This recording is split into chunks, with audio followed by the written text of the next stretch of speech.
Hi friends. இன்னைக்கு நம்ம பார்க்க போற கதை வரம். ஒரு சாமியார் 2 பசங்களுக்கு வரம் தரார். அதனால என்ன நடக்குதுன்னு பார்ப்போம். டேய், என்னை எங்கடா கூட்டிட்டு போற? ஒரு சாமியார் இந்த ஊருக்கு புதுசா வந்திருக்காராம். எல்லாருக்கும் வரம் தராராம். அதுக்குதான் கூட்டிட்டு போறேன், வா. சாமி, நீங்க எல்லாருக்கும் வரம் தருவீங்களா? எனக்கு ஒரு வரம் கொடுத்தீங்களா? ஆமா சாமி, எனக்கு கூட ஒரு வரம் வேணும். அப்படியே ஆகட்டும். ஆனா நீங்க எந்த மனநிலைமையில பயன்படுத்துறீங்களோ அதுக்குண்டான பலன் தான் கிடைக்கும்.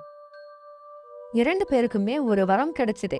அந்த வரத்தை 2 பேருமே பயன்படுத்திக்கிட்டாங்க. ஆனா ஒருத்தனுக்கு தான் பலன் கிடைச்சது, இன்னொருத்தனுக்கு பலன் கிடைக்காம ரொம்ப சோகமா ஆயிட்டான். சாமி, நீங்க கொடுத்த வரத்தை வச்சு பழம் காய்க்காத மரத்துக்கு நிறைய பழங்களை உண்டாக்கி எல்லா பறவைகளுக்கும் சாப்பிட வச்சேன். ரொம்ப நன்றி சாமி.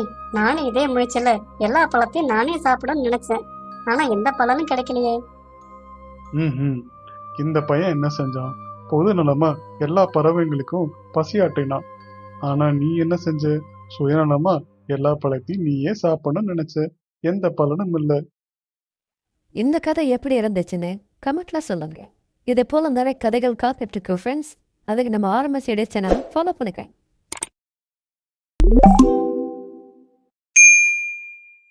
Thanks for watching.